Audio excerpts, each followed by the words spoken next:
ఏ?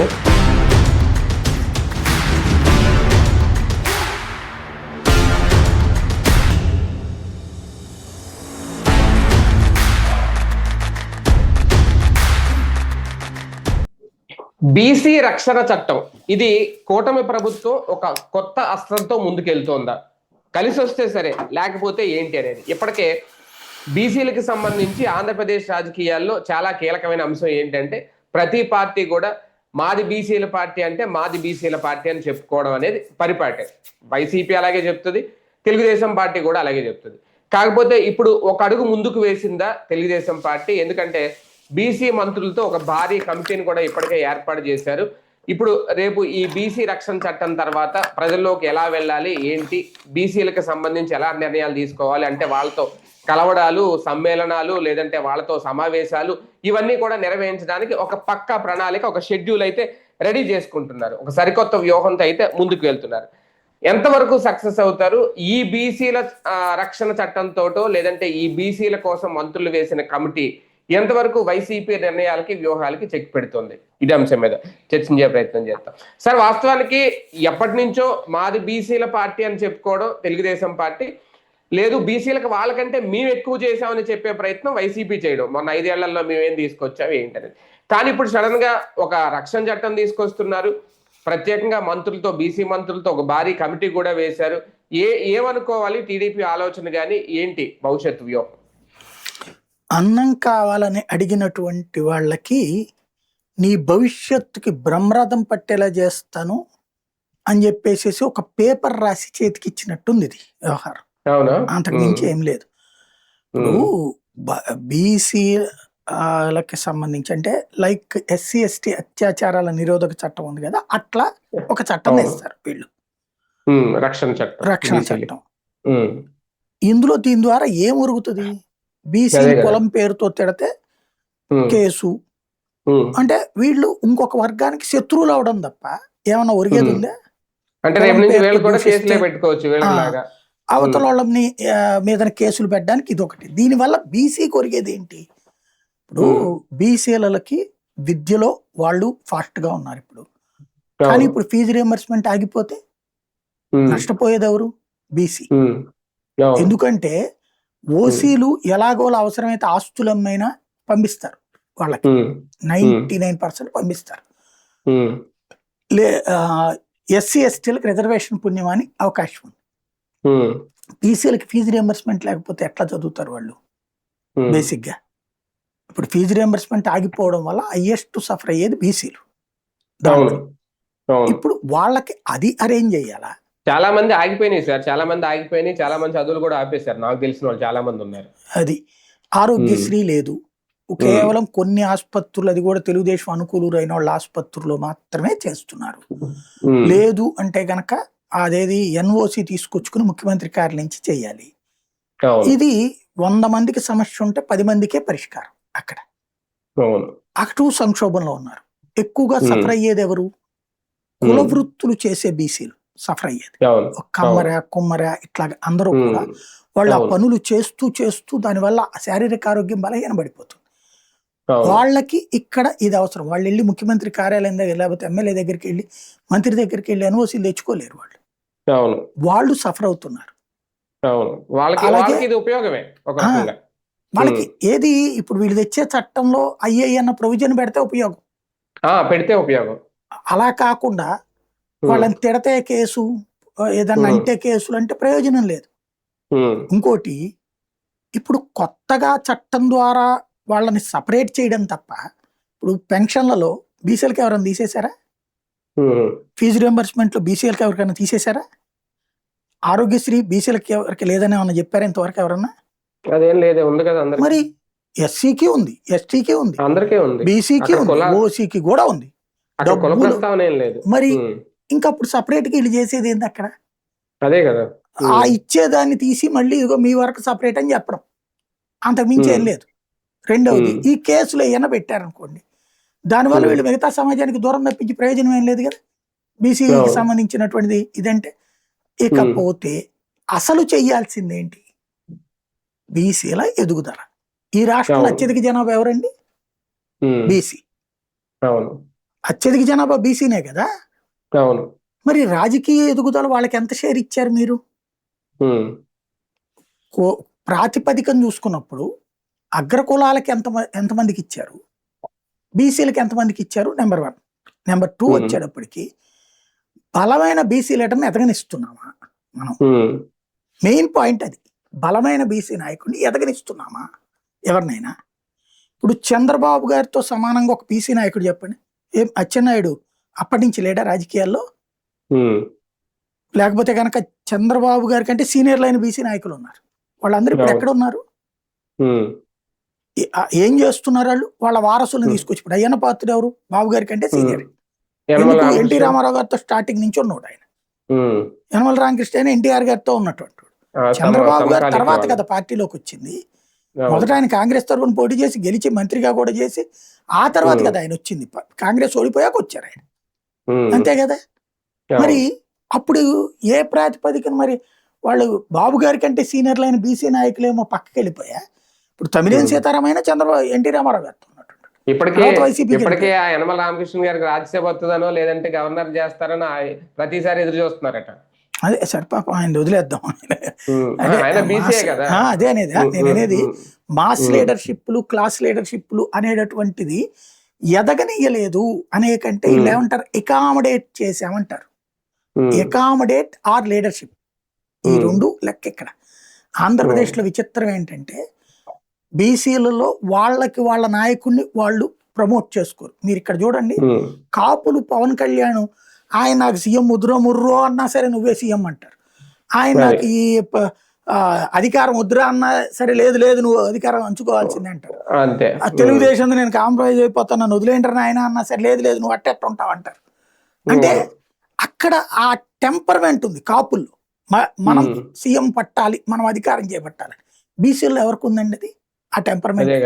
మన బీసీని సీఎం చేయాలా, మన బీసీని ముఖ్యమంత్రిగా చూడాలి. సాధ్యం కాదా? ఎందుకు సాధ్యం కాదండి? ఇప్పుడు మధ్యప్రదేశ్లో ఎవరయ్యారు, లేకపోతే రాజస్థాన్లో ఎవరయ్యారు? బీజేపీ చూపించింది కదా బీసీ ముఖ్యమంత్రుల్ని. కాంగ్రెస్ చేయలేకపోయింది, వీళ్ళు చేశారు అది. బీసీ ముఖ్యమంత్రులు అనేక మంది బీజేపీ వాళ్ళు. మరి బీసీలో అటు ఆలోచించాలి కదా ఆల్టర్నేటివ్. అట్లా ఆలోచించనివ్వకుండా ఇట్లాంటి యాక్టివిటీ మధ్యలో జగన్ ఒక రకంగా రాజకీయంగా కొత్త పొంతలు దొక్కిచ్చాడు. బీసీలకి ఎక్కువ సీట్లు, నామినేటెడ్ పదవులు 50% ఇవ్వడము, అందులో మహిళలకు కూడా ఇవ్వడము. మళ్ళీ దాంతో పాటు మంత్రుల్ని బీసీ వాళ్ళని తీయకుండా ఉంచాడు, గుర్తుంది కదా. పక్క రాష్ట్రం నుంచి తీసుకొచ్చి మరి రాజ్యసభ ఇచ్చారు. ప్లస్ బీసీ జపం నిరంతరం చేసుకొచ్చాడు. దానివల్ల ఓసీలు దూరం అయ్యారు, రెడ్లు దూరం అయ్యి ఆయనే దొక్కేశారు వాళ్ళంతా కలిసి. కానీ బీసీలకు సంబంధించి అతను చేసిన ఎఫర్ట్ మామూలుగా 2024లో ట్రై చేసింది. ఇది మళ్ళీ రేపు చేస్తాడేమో జగను. కాబట్టి బీసీల వైపుకి, బీసీలు అటువైపుకి పోనీయకుండా వేస్తున్న అస్త్రమే ఇది. మేము మీకోసం ఉన్నాము, మీతోనే ఉన్నాము. ఇప్పుడు బాబు గారికి జగన్ కి ఉన్న ఇందులో ఆలోచనలో ఉన్న తేడా ఏంటంటే, బాబు గారేమో బీసీలకి ఇప్పుడు కుల వృత్తి, ఇదిగో చేనేత కార్మికులకి ఇంత డబ్బులు ఇచ్చాం, కుమ్మరులకి ఇంత డబ్బులు ఇచ్చాం, మత్స్యకారులకి ఇంత డబ్బులు ఇచ్చాం, మీ గురించి మేము బాగా చూసుకుంటున్నాం, మేము వస్తేనే బాగా జరుగుతుంది, ఇలాగ పథకాల ద్వారా మీ జీవితాలు నా చేతుల్లో ఉన్నాయి, నేను మిమ్మల్ని చూసుకుంటున్నాను అంటాడు. జగన్ ఆ పథకాలన్నిటి జగనే కదా ప్రారంభించింది. మత్స్యకారులకు పథకము ఇట్లాంటివన్నీ కూడా, పెన్షన్లు ఇట్లాంటివన్నీ కూడా బీసీ నేస్తం కూడా ఇచ్చాడు కదా అతను. అప్పుడు డబ్బులు కూడా ఇచ్చి అతను ఏమంటాడు, మీరు ఇంకా ఎదగాలి అంటే నెక్స్ట్ స్టెప్ పాలిటిక్స్ ఏనబ్బా, మీరు రాజకీయంగా నామినేటెడ్ పదవులు పొందండి, ఆ తర్వాత ఎమ్మెల్యేలు అవ్వండి, ఎమ్మెల్సీలు. ఓసీల సీట్లు ఇచ్చాడు కదా అతను బీసీలకి. మేయర్లు, కార్పొరేషన్లలో మున్సిపాలిటీ చైర్మన్లు ఇట్లాంటి వాటిలో బీసీలకు ఇచ్చాడు కదా. విజయవాడ జీవితంలో బీసీ మొట్టమొదట అయ్యింది అమ్మాయి పంచుమర్తలు.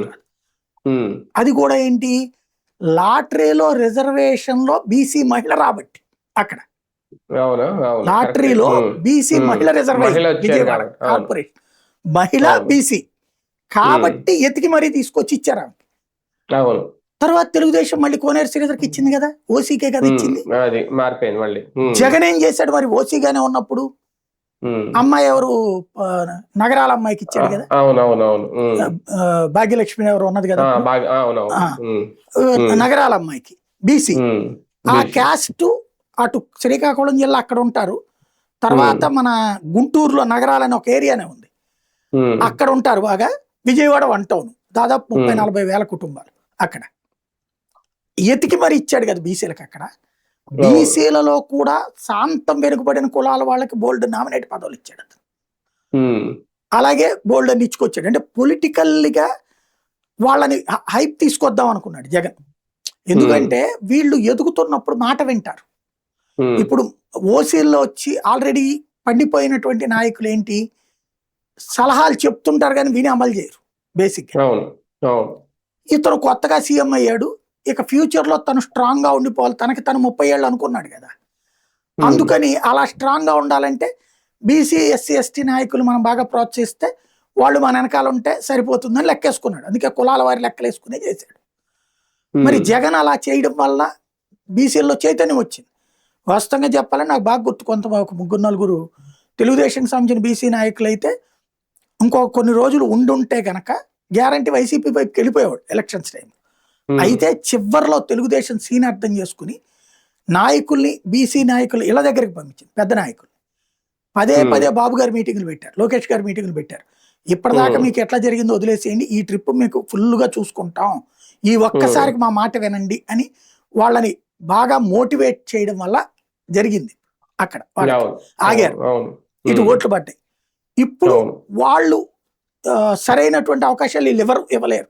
మన అసెంబ్లీ సీట్లు ఇవ్వలేకపోయారు కదా, లేదా ఇప్పుడు మంత్రి పదవులు ఏమైనా ఇవ్వగలిగారా, లేదు. కాబట్టి నెక్స్ట్ వాళ్ళల్లో ఒక అసంతృప్తి రాకుండా ఉండాలంటే డైవర్ట్ అవ్వాలి. లేదు మీకోసం నేను చాలా చేస్తున్నాను అనేటటువంటి ఒక ఫీలింగ్ రావాలి. ఎక్కడ ఎందుకు నిన్న రాజ్యసభే ఉంది, జగన్ టైంలో 8 రాజ్యసభ సీట్లలో 4 ఏళ్ళకి ఇచ్చాడు బీసీలకి. అందులో రాజ్యసభ అనేటటువంటిది బీసీలకు ఒక వరం. ఎందుకు, నువ్వు ఏది కేంద్రంలో చక్రాలు తిప్పడం అనే దానికంటే ఇప్పుడు కేంద్రంలో ప్రాతినిధ్యం లభించింది ఒక బీసీకి. 4 ఇచ్చుకొచ్చాడు కదా అతను. వీళ్ళు చివరికి ఏం చేశారు, ఒక్క చింతకాయల విజయతో సరిపెట్టారు, వచ్చిన 4 సీట్లలో కూడా. మిగతా 3 ఓసీలకు వెళ్ళినాయి కదా. ఇలాంటివన్నీ పక్కకెళ్ళాలి. అంటే రాజకీయ పరమైనటువంటి వాటిని పక్కన పెట్టేసేసి నీకు చేపలు పట్టుకుంటా అంటే మంచి ఏర్పాట్లు చేశాను, అది కూడా జగన్ చేశాడు. అవన్నీ ఏది హార్బర్లో ఎవరు పెట్టుకొచ్చింది, లేదు బీసీ నేస్తం ఎవరిచ్చింది, బీసీ మహిళలు చిన్న షాపులు పెట్టుకోవడానికి, అవన్నీ చేసినా కూడా జగన్ ఏం చేయలేదని చెప్పడం ద్వారా వీళ్ళు తీసుకొచ్చారు. మరబోట్లు ఇచ్చాడు, వాళ్ళకి వలలు ఇచ్చాడు, ఇట్లాంటి చాలా చేసుకొచ్చాడు.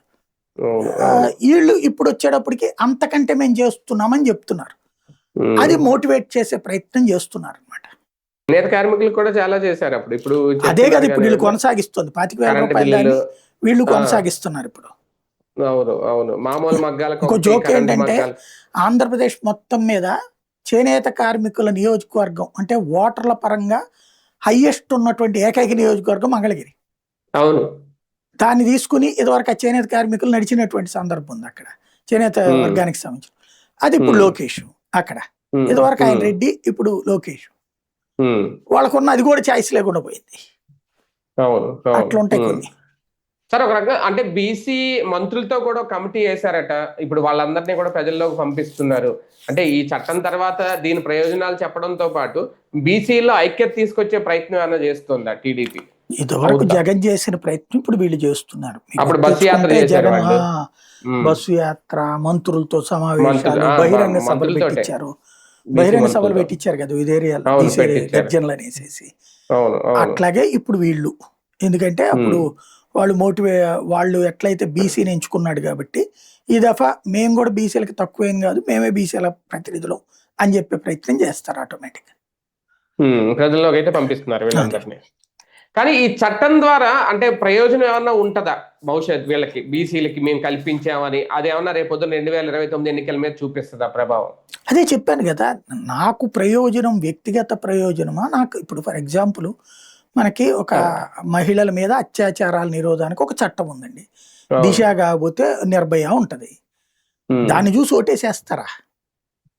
ఓట్లు కాంగ్రెస్ తెచ్చింది నిర్భయ చట్టం. రేపులు ఆగినాయా, చట్టం ఆగింది అక్కడ ఏమన్నా దాంతో ఒరిగేసిందా? అట్లాగే సంక్షేమ పథకాలు ఎవరున్నా కొనసాగించడం వేరు, మనముంటేనే రావడం వేరు. అవును. మనదంటూ ముద్ర వేసుకోవాలంటే మిగతాది సంక్షేమ పథకాలు, పెన్షన్లు ఇవన్నీ అందరూ ఎవరు వచ్చినా చేస్తారండి. రాజశేఖర్ వచ్చినా చేస్తాడు, రేపు పవన్ కళ్యాణ్ వచ్చినా చేస్తాడు, బీజేపీ వచ్చినా చేస్తారు, ఎవరు వచ్చినా చేస్తారు. అవి ఎక్కడ ఆపరు వాటిట్లో. అవును. ఇంకో అవును. రూపాయి పెంచుతారే కానీ తగ్గించరు. ఉమ్. వాట్ అబౌట్ ఫ్యూచర్ అనే ఆలోచన వచ్చినప్పుడు బీసీలు ఎదగాల్సింది రాజకీయంగా. ఉమ్. అది పక్కన పెట్టేసి ఇది చర్చలు జరిపితే ప్రయోజనం లేదు. నేను ఒకటే చెప్తున్నా, ఉమ్. కొల్లు రవీంద్రకి ఎంత స్థాయి అధికారాలు ఇస్తున్నారు? అతని శాఖ మీద అతనికి పట్టించారా? ఉమ్. లేకపోతే అచ్చెన్నాయుడు ఆయన శాఖ మీద ఇప్పుడు ఆయన చెప్తే ఆ ఆయన చెప్పినా వినకపోతే చంద్రబాబు గారు చెప్పారు ఆక్వా వాళ్ళని తగ్గించండి అని, విన్నారా? ఉమ్. మామిడికాయలు కొనండి అని చెప్తే విన్నారా? ఉమ్. లేకపోతే పొగాకు ఆయన చెప్తే విన్నారా? వ్యవసాయ శాఖే కదా ఆయన. అవును. మరి బీసీ మంత్రి ఇప్పుడు ఫర్ ఎగ్జాంపుల్ మీకు ముద్రగడ మీద ఎందుకు వీళ్ళకి ఎంత అభిమానం? ఉమ్. ఆయన మంత్రిగా ఉన్నప్పుడు వెళ్తే కాపులు ఎవరికైనా సరే పని ఫస్ట్ అయిపోతుంది. ఉమ్. ఇప్పటికి కూడా అట్లాగా కొంతమంది ఉన్నారు తమ సామాజిక వర్గం వాళ్ళని బాగు చేసుకునేటటువంటి. ఉమ్. ఇప్పుడు అట్లాంటి బీసీ మంత్రులు ఎవరున్నారు చెప్పండి? ఎంతమంది ఉన్నారు? అసలు అవును. చేసుకునే స్థాయి వాళ్ళకి ఇస్తున్నారా? ఉమ్. మెయిన్ అది. ఉమ్. అది ఇప్పుడు మనం లోకేష్ గారిని పట్టుకుంటే ఏదైనా పని అవుతుంది, అచ్చెన్నాయుడు పట్టుకుంటే పని అవుతుందా? అదే కదా. రవీంద్రని పట్టుకుంటే పని అవుతుందా? ఉమ్. పవర్. మనం రాజకీయాలని అందరం అనుకునేది ఏంటంటే ఇప్పుడు ఓ పోలీసు ఒక వీళ్ళు మనం 100 రకాల ఉద్యోగాలు ఉండొచ్చు. రాజకీయ నాయకుడు అనేటటువంటి వాడు ఫైనల్ గా ఎందుకు బతుకుతున్నాడు, సక్సెస్ అవుతున్నాడు అంటే పవర్. పవర్ అవును. ఉన్నప్పుడు పోలీస్ అయినా సలాం చేస్తుండే కదా, ఉమ్. ఉమ్. అంతేగా. ఏ ప్రభుత్వ ఉద్యోగి అయినా సలాం చేస్తుండే కదా. అవును. ఆ పవర్ కదా బీసీకి రావాల్సింది. ఇప్పుడు దేశంలో ఆ మార్పు, దేశ ప్రధానమంత్రి బీసీ, ఉమ్. అట్లాగే మధ్యప్రదేశ్ ముఖ్యమంత్రి బీసీ, రాజస్థాన్ ముఖ్యమంత్రి బీసీ, ఇట్లాగా అనేక మంది బీసీలను పట్టుకొచ్చారు ఇప్పుడు ముఖ్యమంత్రులుగా. ఒక టెంపర్ అవును. స్టార్ట్ అయింది. ఉమ్. తెలంగాణలో ఆల్రెడీ బీజేపీ చెప్పింది బీసీ ముఖ్యమంత్రి అని చెప్పేసి. ఉమ్. ఉమ్. ఇలాంటి సందర్భంలో ఇక్కడ ఆ టెంపర్ ని అట్టించి అసలు ఆలోచన చేయకుండా తీసుకువెళ్లే అవును. ప్రయత్నం వీళ్ళు చేస్తున్నారు అన్నమాట. అంతే, ఏదో నామకే వాస్త అవుతుందేమో ఇదంతా. మంత్రుల కమిటీ ఇదంతా కూడా. అంతే. Right right. చూద్దాం. మొత్తానికి బీసీలకు సంబంధించి ఒక రక్షణ చట్టం అయితే తీసుకురాబోతున్నారు. ఆ రక్షణ చట్టం ఎలా ఉండబోతోంది, ఎవరికి ప్రయోజనం కలగబోతోంది, దాని ద్వారా ఎంతవరకు టీడీపీకి కలిసి వస్తుంది వేచి చూద్దాం.